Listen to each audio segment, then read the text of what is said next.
the voice of college football at Fox, Joel Klatt, joining us for his first Wednesday visit. Oh, and what a visit it will be. I don't know if you got a heads up on it, but somebody down there in Los Angeles had quite a weekend in Vegas. Did you hear about that? I did hear about that. Now, because you're from Colorado. Yeah. And let me identify something for you. I always just can't wait to where this is going to go. I'm so interested right now. So, as a USC insider, I've watched the score points with Sark, Lane, and Clay Helton. That was the first game since Pete Carroll where they went up against the big dog, and I would argue were more physical than LSU. An SEC team. I don't want to hear about LSU's not good. They're LSU. Well, they have two guys that are probably first-round tackles. And the tight end's a stud, and the linebacker. First time since Pete Carroll, it wasn't first quarter, second, third. By the end of that game, they were hitting running backs and knocking them off their feet. I saw 4 times. The defense was such a substantial upgrade. It was almost shocking. It was. And it was almost like, well, wait, is LSU good up front? And then you have to remind yourself, like, yeah, those tackles are that good. I will tell you, I've always felt like if you can just get aligned properly, if you can know your assignment and do it with any amount of effort and then run to the football, you can play adequate defense. Yes. Like just on those things. Those are kind of basics, wouldn't you say, Colin? Yeah. And unfortunately for USC and Lincoln Riley last year and really some of the last 2 years, they were so far out of position as far as being in the right gap, being fundamentally. So they couldn't even get into the align and assign portion. So even if guys were trying to fly around, they weren't tackling very well. And the effort then never even paid off. Even if they were trying really hard, it didn't pay off because the alignment and the assignment weren't there.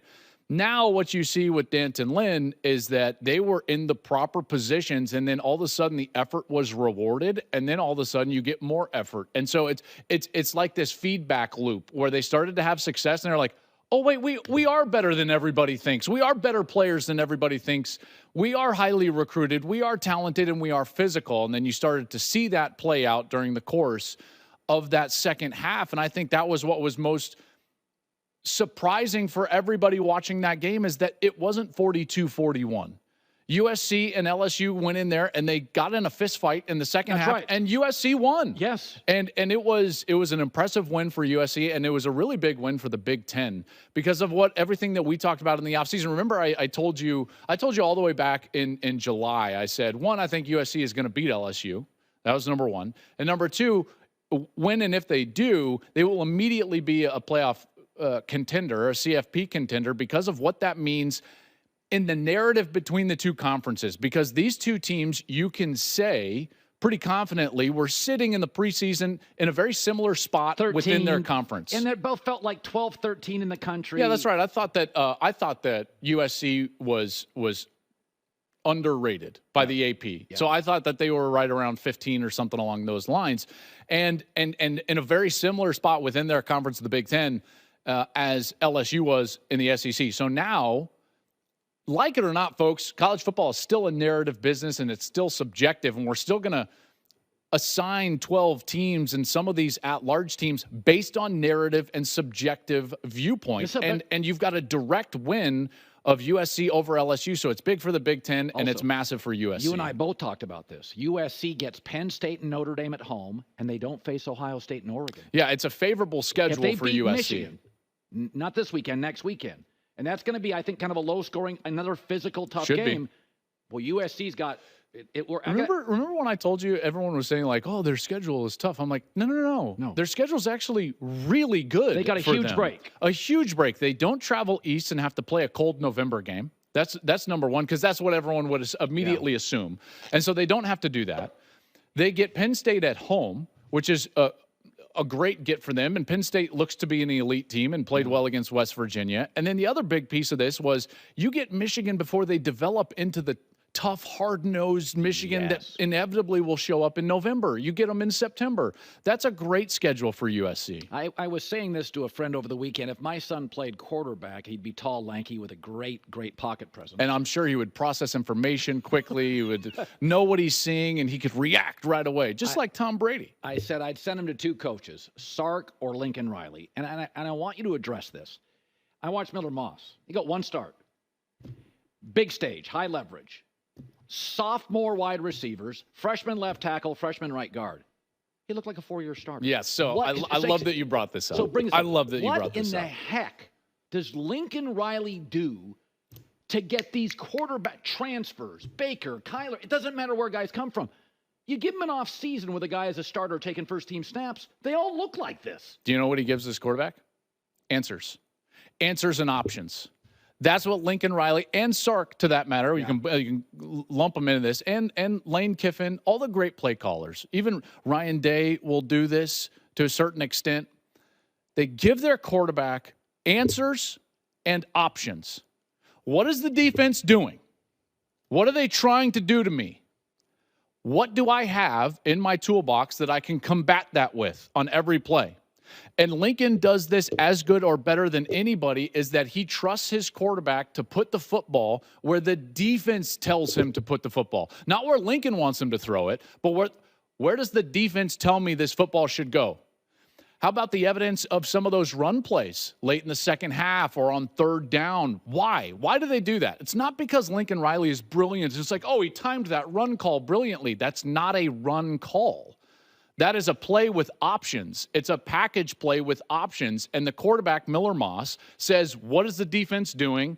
Okay, I have answers and options for how to combat that. And then he uses those. Now, this is what's not a very popular take, because Caleb was such a generationally talented player at quarterback. Right.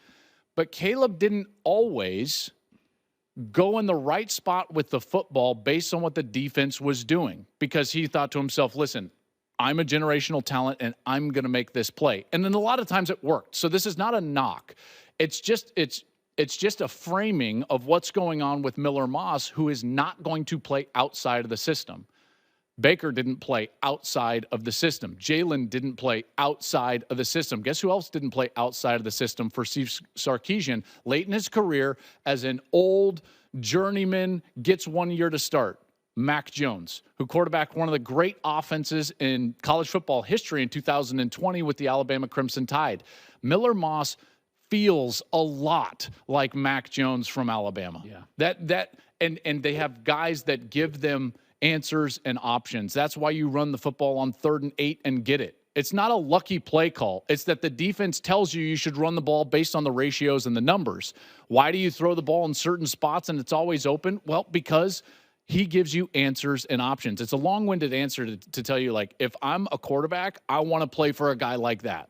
He broke 44 records at Colorado. Of course, most have been broken since, but Joel Klatt is joining us. Okay.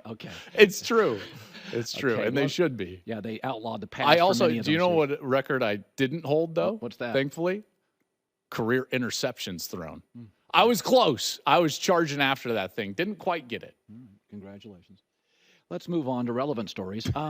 Texas, Michigan. Texas, Michigan. I don't like this matchup for Michigan. Well, that's because Texas is really, really good. I don't think they're going to move the ball on Texas.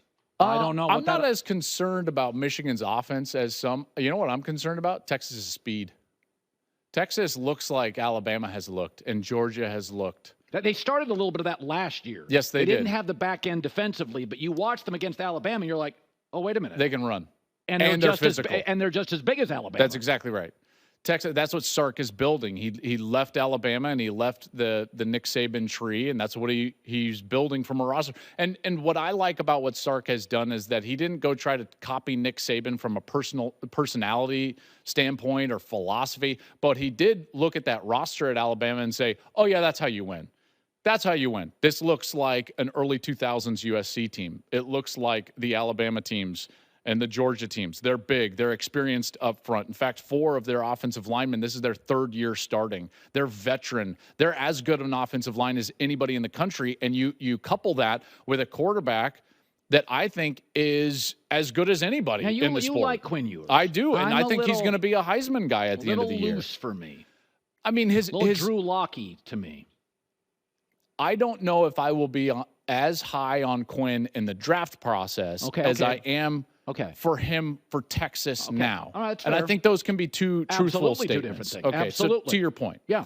But having said that, he's an experienced guy with a lot of confidence that has weapons around him. And this is going to be a difficult game for Michigan. How about this? But I will say this, and I know you love history. We sat on a desk together. It might have been like one of your first weeks at Fox Sports. Yeah. It was Jim Harbaugh's first game. Yeah, I remember that, Utah. At Utah. And that came up this week in my memory, and it wasn't because you were blowing me away with smart takes, although I'm sure they were fine. It was more so this Michigan team reminds me more of those early Harbaugh teams. Jake Rudock at quarterback, Wilton Speight at quarterback, developing, trying to be tough up front, leaning on the run game, really good defense, tough defensive line that can play. Little limitation offensively. A limited offense, but trying to get it done. Complementary football. Both of those teams in 2015 and 16 won 10 football games. That's right. In fact, in 16, they were that overtime game with Ohio State away from going and playing for a Big Ten championship. Yeah. So I still think that Michigan can be very good. I just think that they're vastly more limited than what they were a year ago when they had all of that NFL talent, namely at the quarterback position in J.J. McCarthy. So that's how it frames in my mind, and I think it's an uphill battle for Michigan this week because Texas is really good. And remember this, the last game Texas played, their defense was riddled with mistakes. They didn't play well against Washington, right? Their whole offseason. The offense is fine. I tend to look at, what was your last game like? Like Miller Moss last game, Louisville, Holiday Bowl. You got some confidence. Sure. Texas got Washington just was a hot knife through that secondary, and I think Texas is going to come with a chip on their shoulder to prove to everybody, we're not just flashy. We can hit you in the mouth and play defense. Well, Texas this year reminds me a lot of what Michigan was a year ago. A team that lost in the previous semifinal. And you could see the train coming all offseason. And you can see, and you're like, oh, man, they're really experienced. Oh, man, their quarterback is very good, college quarterback. They've got talent. They've got speed. They've got toughness. And they've got a culture. And, Texas is real. They're going to be a problem for Georgia. They're going to be a problem for anybody in the country. Texas is legitimately a national championship contender, and at least in this September, with this roster, with all the newness at Michigan, I can't, in good conscience, say that Michigan is a true national title contender right now. They might develop into that. I'm not sure. The Wilton Speight 2016 team did. They developed into that late in that season behind an incredible defense. And maybe that happens this year for Michigan. But right now, Texas is the team that walks in there. But with that, by the way, with that expectation comes an immense amount of pressure. If they lose this game to this Michigan team, that is awful. Awful. For them and their fan base and their narrative and their momentum because of the expectations of what we just talked about. So that's on Fox, Texas at Michigan. First top 10 matchup. It's going to be such good TV. Yeah, it's gonna be, it'll be great. That's good. I'm happy for you. I am. I appreciate that. I poke you a little bit, but I am happy. You know what? You still hold reciprocal. Some of those Colorado records. Some of them. They're deep down Fumbles in the in a quarter. But yeah, something like that. Like most drop snaps. Okay. So I'll get to Clemson next week. Florida State's done. I'm going to throw it. You and I liked Oregon a lot. Yeah. Timeout. I don't know what that was, but that doesn't look like correctable in a week. Well, that was the most. Idaho could have won that game. Yeah, and by the way, if Idaho would have won, that would have been a bigger upset than the App State-Michigan game from the early 2000s. That would have been the biggest upset in college football history. They got 5-star, 4-star guys all. We know Dan Lanning's a good coach. What was that? That was as concerning as any game in the first week of the season. There's no question about it. And here's the thing. It's because it's not like they went out there and turned the ball over 7 times and were all of a sudden in a close game.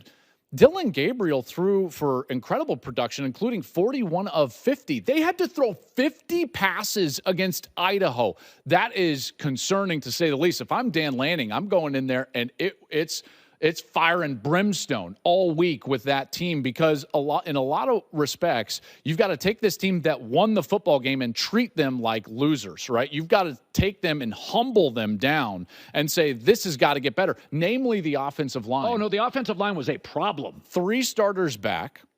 They ran the ball for under 3 yards per carry against Idaho. 5 of their 8 penalties were on the offensive line, and they gave up 3 sacks. And you might say to yourself, like, well, 3 is not terrible. They gave up 5 all last season.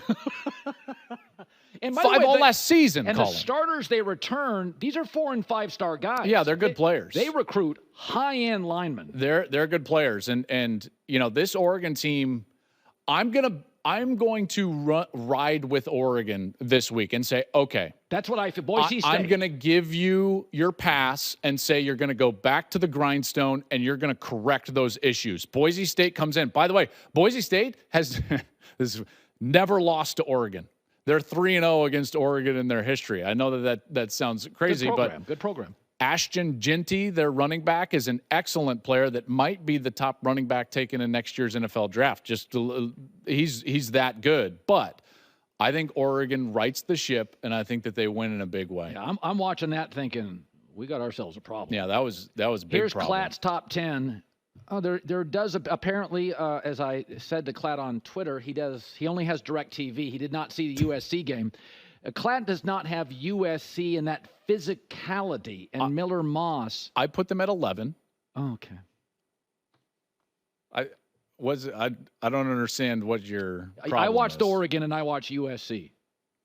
Like I said, I'm giving Oregon one last chance. I felt the same way. I'm like, no, wait, this is something happened. The bus broke down. They're Something playing went knotted wrong. cleats. They're playing in. Okay. I don't know what that was. Man, you know what was so great about that week 1 of college football? Oh, so good. It wasn't just like, well, Georgia and Alabama looked good. I mean, Georgia looked great. You've got freshmen for Ohio State. Texas looked great. Notre Dame with a big win. Bama looks like they're rolling with a young wide receiver that could be DeBoer's next Odunze. You've got Miami, Texas, yeah. Oklahoma. Like, you've got a lot of really great storylines, including West Coast football, USC with that huge win. That was really big. It really was. I got something else here I was going to bring up. You didn't even bring up Colorado and Nebraska. It's a huge game. Okay, I'll just listen. I was for Deion Sanders. I think he has brought awareness to the program and energy, and he can recruit. I like Nebraska. I think Nebraska is the sleeping giant in the country. They're going to knock off good teams, including USC as that sandwich game right in the middle of like Penn. It's like UCLA, Penn State, Nebraska. Think of it this way for Nebraska. You'll love this. Last year, they've lost 4 games by a field goal. In those 4 games, they turned it over 17 times. 14 of them were by the quarterback. Dylan Raiola, the true freshman, doesn't have to be great. He just has to be a net positive for them to turn into an 8, 9, maybe 10-win team. If they're able to beat Colorado on Saturday night, they'll be undefeated facing Ohio State, which means even if they lose that game, they'll go into November as an 8-1 team playing legitimate college football playoff games. You know, coaches love Matt Rule. I told the staff this morning. People can say what they want about the Carolina experiment, but nothing works in Carolina. Matt Rule's one of those guys, when you talk to other coaches, you talk to Urban Meyer, he's like, no, that dude can coach. Oh, yeah. Matt Rule does stuff, guys rip off. The problem for Nebraska and Matt is that Colorado has 3 or 4 players that are better than any player that Nebraska has. I think so this is the problem for Nebraska's the better team, I will fully admit. But if Shedeur goes off and Travis has a couple of picks, Colorado could easily win this game because those 2 guys are just better than everybody else. Well, Travis may be the best player in the sport this year. I think he is. I think he's probably the best overall player. Yeah, I would agree with that. Klatt is excellent. I'm going to give you A on this one. Wow. You brought it. The fact that you had all those numbers up there. I'm a high processor. You are. You can trust you on 3rd and 3 to audible to a 3rd play. That's what I liked about you. Sometimes even a 4th. I always like, well, now you're pushing your luck. I don't want a 4th read from Klatt. You just let her rip, okay? Hi, everybody. It's me, Uncle Colin. Subscribe here to get the latest from the herd, including exclusive behind-the-scenes videos and more, wherever you may be, however you may be watching. Thanks again for making us part of your day.